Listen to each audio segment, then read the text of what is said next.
Question 4 on the Germany paper means you're moving away from the interpretations now and just looking at your own knowledge.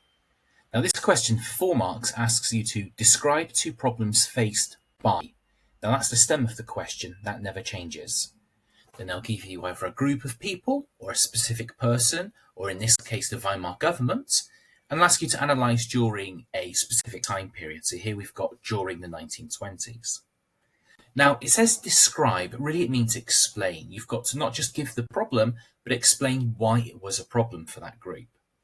It's only worth 4 marks though, so we don't want to write too much. 5 minutes worth of writing, no more than a paragraph of about 10 lines. So, what could come up? Well, these are questions they've had before in the exam. So they could ask you about the problems facing Jews during the time period of 33 to 39.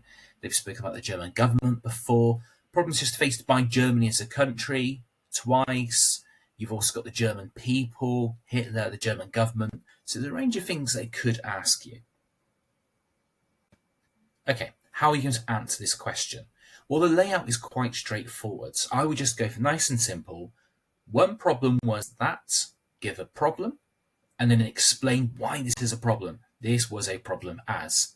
And I'd leave a line, and I'd repeat exactly the same process again. Nice and straightforward here. Remember, it's only worth 4 marks. So, if we look at the answer for this, one problem faced by the Weimar government during the 1920s were continued attempts to remove them from power by force. And I've just given a tiny bit of detail here. In March 1920, the Kapp Putsch was a right-wing attempt to take power by force.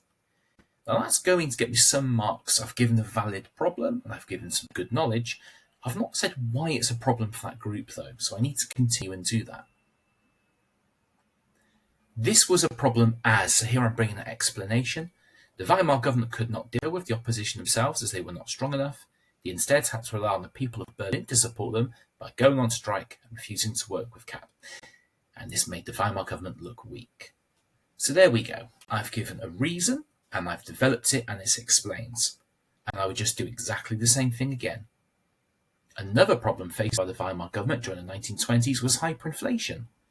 During a mass print of money in November 1923, prices were now out of control. And then I'm explaining that again. This was a problem as it also made the Weimar government look weak. When I can, I'll try and link. It's not essential, but just try and link it to the last one and lose support from the public.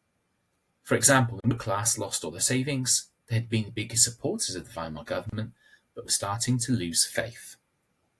So, put together 2 very small paragraphs there. We're not writing more than 10 lines, hopefully, in total when you've got it on paper.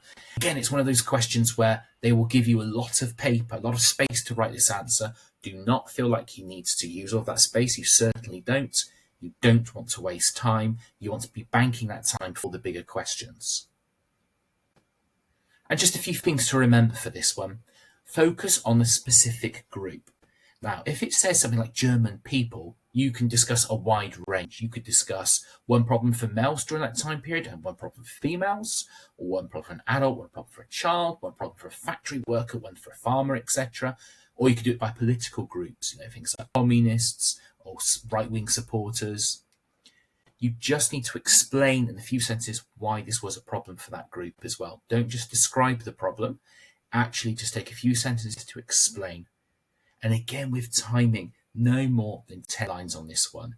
It can be tempting to write lots if you know lots of knowledge about something like hyperinflation, but it's not needed and you're going to waste time. Finish up all the other questions and then come back to this one if you want to add more knowledge.